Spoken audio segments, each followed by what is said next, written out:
大家好，我是真人动漫解说的二次元发死了啰嗦吗？有这样一部电影，在16年吊打你的名字，成为日本年度最佳动画，可却在别的国家饱受争议，全民抵制。尽管这是一个关于反战的故事，但无数人却说其内容三观不正。而这部电影就是在这世界的角落。小玲是一个爱画画还有点迷糊的日本少女，和哥哥妹妹生活在广岛海边。家里虽然不怎么富裕，但过得也算是其乐融融。就这样，小玲在平凡的生活中慢慢长大，直到18岁那年，有人突然从无事前来提亲。她拿着奶奶准备好的和服，迟迟没敢进门。小玲不知道这个名为周作的男孩合不合适，更重要的是，她根本不知道自己愿不愿意。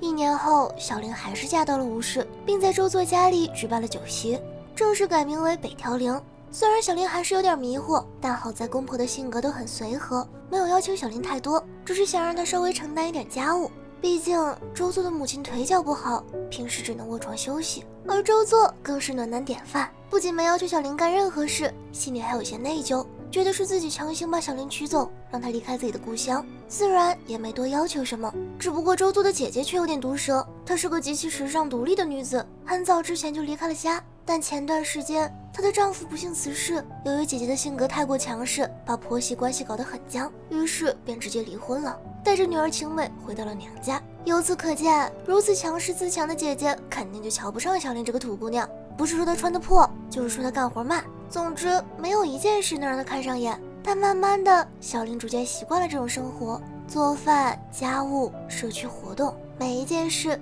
她都在用自己的方式努力着，而街里邻里也温柔相待着这个傻姑娘。可某天下午，小玲却因为迷糊的性格惹了麻烦。她本想给晴美画张军舰作为纪念，但却被宪兵发现了，二话没说就把她押送回家里一顿臭骂。等到周作回家以后，大家才敢吱声，并且笑成一团。大伙一想到宪兵说小玲是间谍，就忍不住的发笑。小玲就连家务都干不明白，更别说偷取机密了。虽然小玲觉得这事有点丢脸，但通过这件事，家里又变得欢声笑语了。只不过这样的日子并没有持续多久，很快吴氏就频繁遭到空袭，从一开始的2-3天一次，慢慢变成1天一次。而此时，小玲的哥哥不仅确认身亡，周作也要在3天后离开家里，成为军人，在海上持续训练。一瞬间，仿佛所有重担都压到了小玲身上，她只能尽自己所能，努力撑起整个家。只不过，老天爷却还是没有善待这个艰难生活的傻姑娘。这天，姐姐需要回婆家办事，便让小玲带着晴美。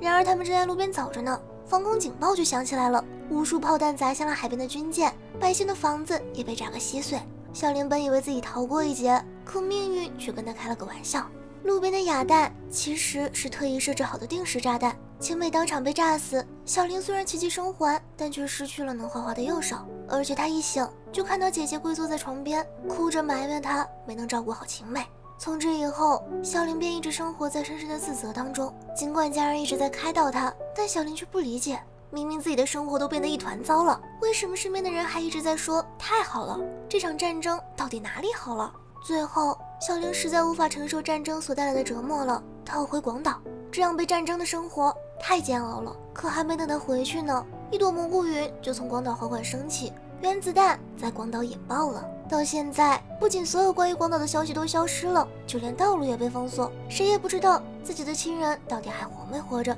而小玲就只能一直生活在恐慌当中，直到8月15日，天皇宣布战争失败的那天，小玲才宣泄出自己的情感。身边的人一直在劝说她接受事实，但小玲却不理解为什么会变成这样。她愤怒地谩骂着，不明白日本为什么要投降，不是说好要拼到最后一个人的吗？如果就这么战败了，那死去的人不都白牺牲了吗？晴美又算什么？尽管如此，但她也只能选择接受，因为事实不能改变，而生活还得继续。虽然回到广岛的时候，发现父母死于轰炸，妹妹也得了严重的辐射病，但好在周作一直在等着她。也许战争后的伤痛永远也不会抚平，可接受不也是一种释怀吗？从这以后，周作夫妇收养了一个战时孤儿，并把他带回家中，抚养他长大成人。故事到这里就结束了。如果说把影片分成质量和内容2方面来看的话，分镜画面绝对可以称得上一部佳作，但从内容来看，这部反战影片只有负分。片名虽然叫《在这世界的角落》，却只把视角锁定在了他们认为的日本百姓当中，不仅扭曲事实，对日本主妇形象完全取写，还一点没有反思战争对错的意思，根本没想过这个世界上的其他角落远远比这里更加残酷。正是因为百姓永远是战争的牺牲品，所以我们才应该在中立的角度反思战争的危害，而不应该在反战败的角度哭惨，把自己当成战争的受害者，用一部打着反战题材的反战败电影让后人忘记历史。所以我们不应该只看到原子弹，而忘记了为什么会投下原子弹。好啦，今天的内容就到这里了，希望动漫的宝贝记得关注订阅二次元发死露露，好露露咱们一起上二次元的奇妙世界。